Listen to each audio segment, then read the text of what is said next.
नासिक, महाराष्ट्र। एक छोटे से घर में 7 लोगों का एक परिवार रहता था। 6 जून 2003 की सुबह को पड़ोस में रहने वाला एक बंदा इस घर के सामने से गुजर रहा था। तभी उसने कुछ अजीब सी आवाज इस घर से आती हुई सुनी। ये आवाज सुन के वो इंसान उस घर के करीब गया तो देखा कि दरवाजा तो खुला हुआ है। तब उसने घर के अंदर झांक के देखा और जो उसने देखा उसको देखने के बाद वो भागता हुआ बाकी लोगों के पास उनको ये सब बताने के लिए गया। Hello everyone, welcome back to another true crime case study video with me. This is A&A।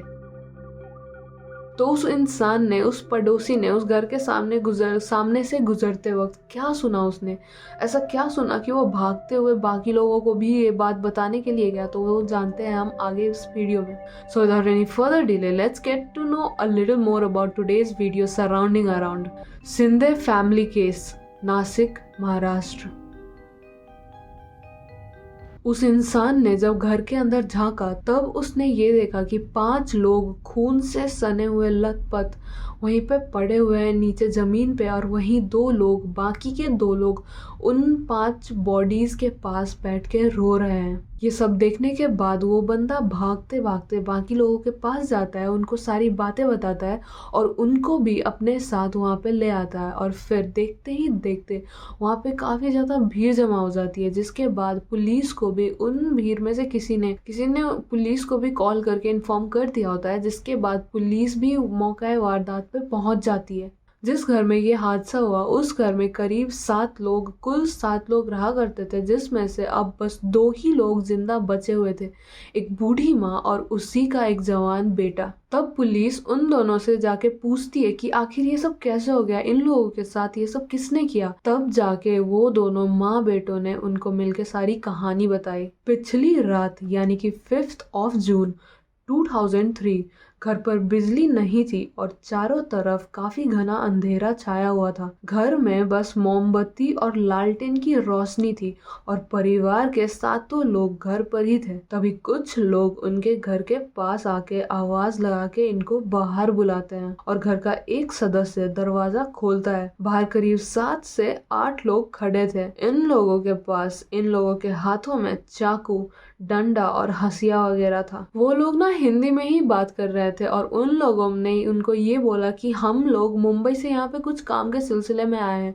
और एक इंसान के पास, एक बंदे के पास एक रेडियो प्लेयर भी था, जिसमें बहुत ही धीमी आवाज में, बहुत ही कम म्यूजिक में कुछ गाना वगैरह बज रहा था। कुछ टाइम तक बातचीत करने के बाद ये लोग वो रेडियो का जो अभी तक धीमी आवाज में गाना बज रहा था उसका वॉल्यूम बढ़ा देते हैं और देखते ही देखते बहुत ही जोर से गाना बजने लगता है। और तब देखते ही देखते ये लोग जबरदस्ती फोर्सफुली इनके घर में घुस जाते हैं और सभी परिवार वालों के हर एक सदस्य का, हर एक इंसान का ये लोग हाथ और पांव रस्सियों से बांध देते हैं और मुंह में भी कपड़ा ठूस देते हैं ताकि ये लोग कुछ आवाज ना निकाल सके। और फिर सभी का हाथ पांव बांधने के बाद ये लोग घर का कोना कोना, चप्पा चप्पा छानने लगते हैं लूटपाट के इरादे से। और लूटपाट के दौरान इनको घर में 6000 कैश और कुछ ज्वेलरीज भी मिल जाती है। घर का कोना कोना लूटने के बाद ये लोग वहीं पे बैठ के महफिल जमा लेते हैं। वहीं पे बैठ के ये लोग शराब पीने लगते हैं और फिर अपना शराब खत्म करने के बाद ये लोग उठते हैं और वहाँ पे परिवार वालों में से 7 में से 5 लोगों की कत्ल कर देते हैं, इंक्लूडिंग 2 वुमेन्स एंड 3 मेंस। और कत्ल करने से पहले एलिजेडली उन लोगों ने, उन लुटेरों ने, उनमें से 2 वुमेन्स में से एक लेडी के साथ उन लोगों ने जबरदस्ती भी किया होता है मारने से पहले। और फिर सभी को मारने के बाद वो लोग अपना सामान समेटते हैं और वहां से भाग जाते हैं। और अलीजेडली उन दोनों माँ बेटों के अकॉर्डिंग उन लोगों की एज ग्रुप जो थी वो रेंज करती थी 15 साल से लेके 48 साल के बीच में। अब ये न्यूज आग की तरह आसपास के सभी गाँव में, सभी मोहल्ले में फैल चुकी थी, व्हिच वाज ऑब्वियस, क्योंकि एक ही रात में 7 लोगों के परिवार में से कुल 5 लोगों का मर्डर हो जाना कोई छोटी बात तो नहीं थी। और लोग काफ़ी ज़्यादा डरे हुए, काफ़ी ज़्यादा घबराए हुए भी होते हैं ये सब सोच के कि कहीं वो लुटेरे उनके घर अगली रात को ना आ जाए, कहीं वो लोग उन लुटेरों का अगला शिकार ना बन जाए। पुलिस भी अब इस केस का इन्वेस्टिगेशन शुरू कर देती है। उन पे भी काफ़ी ज़्यादा प्रेशर था फ्रॉम मीडिया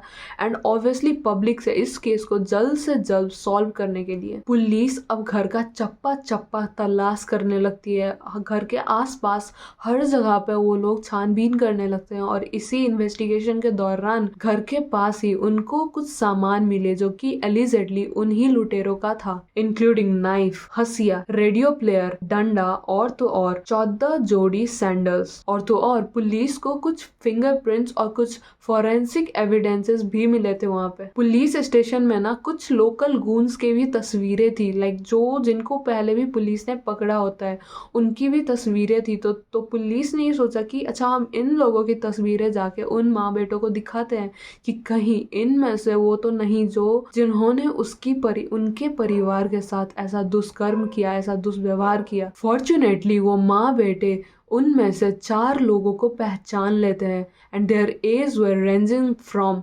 19 to 36।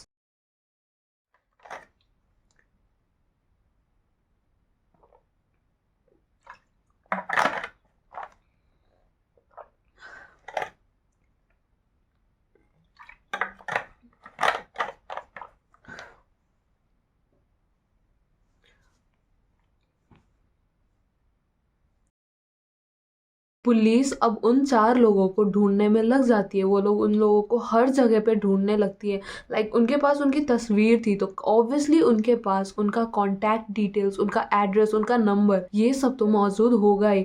पर फिर भी उन लोगों को वो 4 लोग कहीं भी नहीं मिलते। इस क्राइम सीन से करीब 300 किलोमीटर के दूरी पे एक गांव में एक ट्राइब के लोग रहते थे। जो लोग मतलब वो ऐसा ट्राइब था कि जो लोग एक जगह पे एस्टेब्लिश होकर नहीं रहते थे, एक जगह पे सेटल नहीं होते थे। इसी ट्राइब में एक फैमिली, शिंदे फैमिली भी थी। ये लोग कूड़ा वगैरह का व्यापार करके अपना घर चलाते थे, कभी कभी मजदूरी करते थे, कभी कभी रोड पे सफाई और नाले की सफाई वगैरह करते थे। इन लोगों का कोई अपना पर्सनल लाइक स्टेबल ना तो घर था, ना ही लोकेशन और ना ही अपना एक स्टेबल जॉब। अगर मैं आप लोगों को इन लोगों का हिस्ट्री बताऊं, इस ट्राइब के बारे में बताऊं, तो जब इंडिया में ब्रिटिश रूल आया तब इन लोगों ने, इस ट्राइब के कुछ लोगों ने क्राइम का रास्ता अपना लिया। ये लोग जिस भी गांव में जाते हैं वहां पे लूटपाट करते, वहां पे घरों में घुस के वहां पे चोरी वगैरह करते, डाका डालते, या फिर इवन ये लोग लोगों का मर्डर भी कर देते थे। और ये लोग अपना ठिकाना इतनी फ्रिक्वेंटली चेंज करते थे ताकि ब्रिटिशर्स भी इनका पता नहीं लगा पाती थी, कि ब्रिटिशर्स को भी इनको पकड़ने में बहुत ही ज्यादा दिक्कत होने लगी। जिसके कारण ब्रिटिशर्स ने क्या किया कि इस पूरे ट्राइब के लोगों को ही क्रिमिनल घोषित कर दिया। इन सभी लोगों को ये लोग क्रिमिनल की नजर से देखने लगे, जिसके कारण ये हुआ कि जब भी इन ट्राइब में से किसी भी लोग को वो देखते, उनके साथ वो ऑटोमेटिकली बुरा व्यवहार करने लगते। वो लोग उनको क्रिमिनल की नजर से ही देखते, इवन दो सामने वाला उस ट्राइब का है पर वो कोई क्राइम नहीं करता, वो इनोसेंट है। वो लोग फिर भी उसको परेशान करते, मारते थे, पीटते थे, जेल में बंद कर देते थे। पर हालांकि जब फ्रीडम आई इंडिया में, जब इंडिया पे ब्रिटिश राज खत्म हो गया, तब सरकार ने इस ट्राइब के लोगों को क्रिमिनल कैटेगरी से बाहर निकाल दिया था।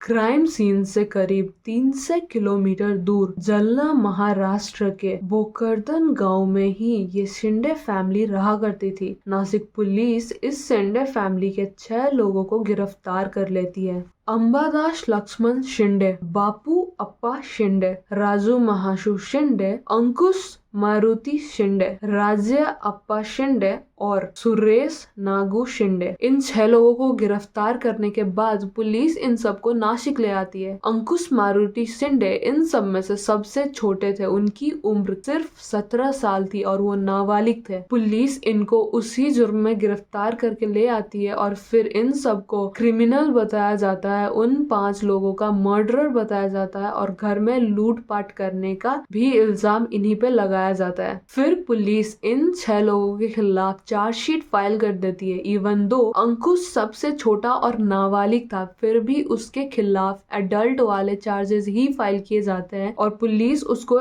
ऐसे जस्टिफाई करती है कि वो क्राइम के वक्त भले ही नाबालिग हो, पर ऐसा अपराध, ऐसा घिनौना और खतरनाक अपराध करने वाले को हम बच्चा नहीं बोल सकते। तब इनकी हियरिंग्स पुणे के सेशन कोर्ट में स्टार्ट होती है, जिसमें से जून 2006 को इन सभी लोगों को अपराधी घोषित कर दिया जाता है और इन सभी के खिलाफ फांसी का ऑर्डर आ जाता है। तब फिर से ये केस एक बार बॉम्बे हाई कोर्ट में जाता है, जहां पे कोर्ट ने इन लोगों को इनमें से 5 लोगों को उम्र कैद की सजा सुना दी और फिर जो कि एक नाबालिग था उसको पुलिस कोर्ट ने छोड़ दिया, ये कह के कि वो क्राइम करते वक्त नाबालिग था। और हाँ, और ये भी बोला कि जब सेशन कोर्ट में इसकी हियरिंग्स चल रही थी तब वो ऑलरेडी 3 साल जेल में गुजार चुका है, तो उसकी सजा वहीं पे खत्म हो जाती है, हम इसको और नहीं रखेंगे, ये सब बोलते हुए हाई कोर्ट ने उसको रिहा कर दिया। और फिर से ये केस गया सुप्रीम कोर्ट ने, जहां पे सुप्रीम कोर्ट ने सभी 6 लोगों को अपराधी गिल्टी घोषित करा और फिर से इन 6 लोगों को फांसी की सजा मिली। और सुप्रीम कोर्ट ने इस केस को rarest of the rarest case का भी टैग दिया। इसके बाद ये लोग प्रेसिडेंट को एक मर्सी पिटीशन भेजते हैं, जिसको बाद में खारिज कर दिया जाता है। और फिर इनके वकील ने सुप्रीम कोर्ट में एक रिव्यू पिटीशन फाइल कर दिया। ये रिव्यू पिटीशन सालों साल तक सुप्रीम कोर्ट में धरा का धरा ही रह गया और सभी लोग जेल में बंद थे तब तक, अपनी मौत का इंतजार करते हुए, इस खौफ में कि कब मौत का फरमान इनके खिलाफ निकल जाए। ऐसे ही करके पूरे 9 साल गुजर गए और फाइनली 2018 में सुप्रीम कोर्ट ने इनके रिव्यू पिटीशन को एक्सेप्ट करा और उसी साल के मार्च महीने में सुप्रीम कोर्ट आखिर अपना आखिरी फैसला सुनाती है इनके खिलाफ। इन सभी अपराधियों को सुप्रीम कोर्ट बाइज्जत बरी कर देती है।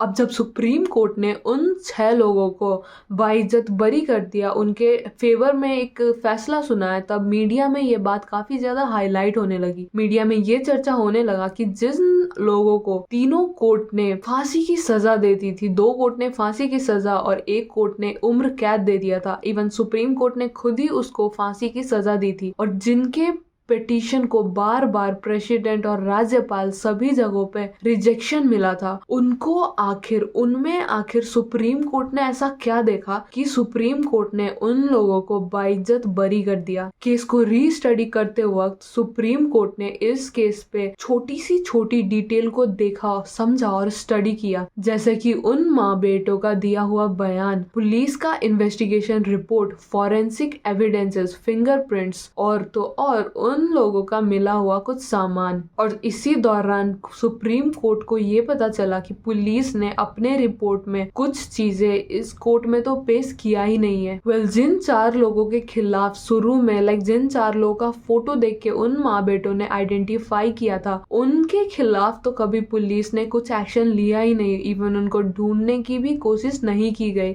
और ना ही उनके बारे में कोई जिक्र है इस पूरे रिपोर्ट में पुलिस की। और जब 3 हफ्तों के बाद पुलिस ने शिंदे फैमिली को अरेस्ट करा और उनको वापस नासिक लेके आई, तब उन माँ बेटों ने ये आइडेंटिफाई कर लिया कि हाँ, यही वो लोग थे जिन्होंने हमारे साथ ऐसा किया है, जिन्होंने हमारे फैमिली मेंबर्स के साथ ऐसा किया है। तो अब सवाल ये आता है कि अगर वो 4 लोग, वो फोटो वाले 4 लोग दोषी थे, तब आखिर उन माँ बेटों ने अपना बयान बदलते हुए शिंदे फैमिली के अगेंस्ट में अपना बयान क्यों दिया, और क्यों पुलिस ने उन 4 लोगों के खिलाफ कोई एक्शन नहीं लिया, क्यों पुलिस ने अपने रिपोर्ट में उनका कहीं पे भी जिक्र नहीं किया। और जब शिंदे फैमिली का हिस्ट्री स्टडी किया गया सुप्रीम कोर्ट के दौरान, तब उनको ये पता चला कि ये शिंदे फैमिली तो कभी वापस नासिक आई ही नहीं थी अपने हिस्ट्री में, और ना ही उन लोगों को हिंदी लैंग्वेज आती थी बोलनी। हालांकि माँ बेटों के उन रिपोर्ट्स के हिसाब से वो जो लोग थे, वो जो लुटेरे उस रात उनके घर में आए हुए थे, वो लोग तो हिंदी में बात कर रहे थे। और पुलिस को जो फिंगरप्रिंट्स, जो फॉरेंसिक एविडेंसेस मिले थे उस घर के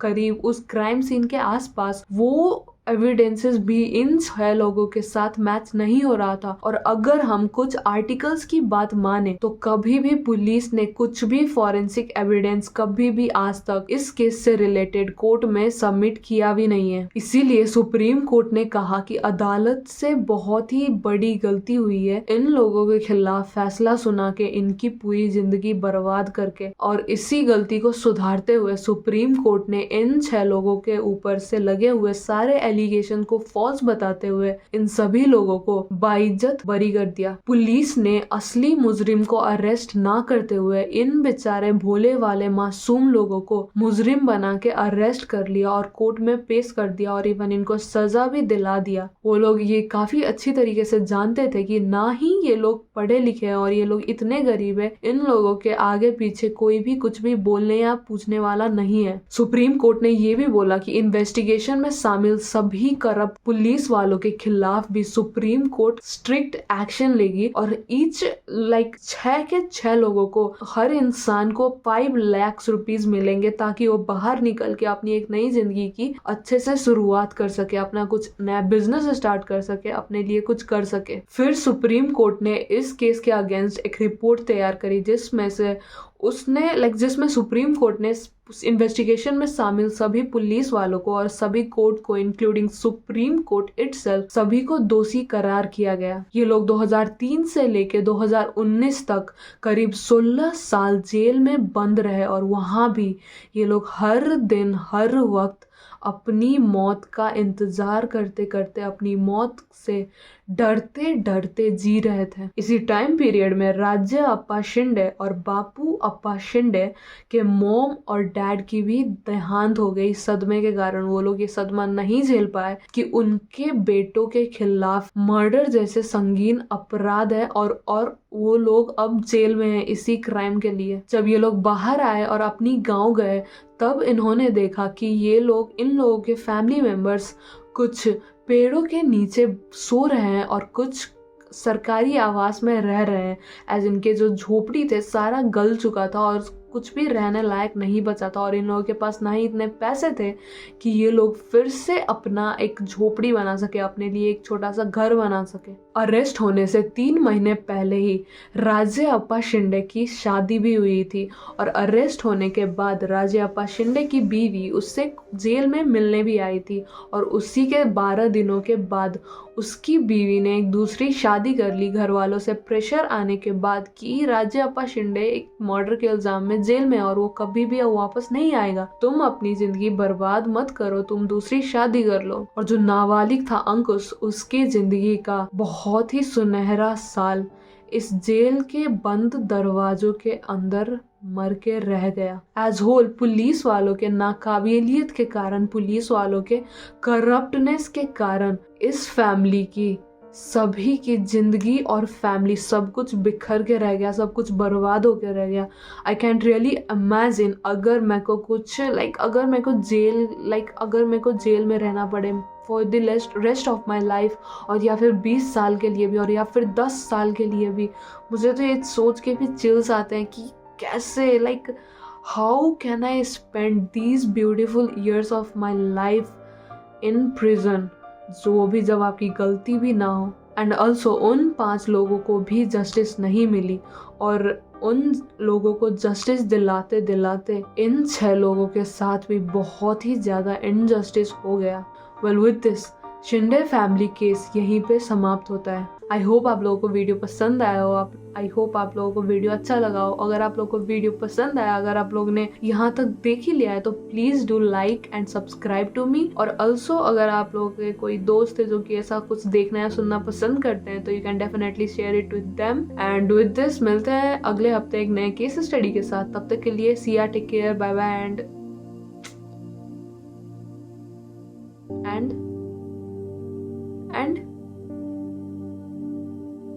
and bye bye.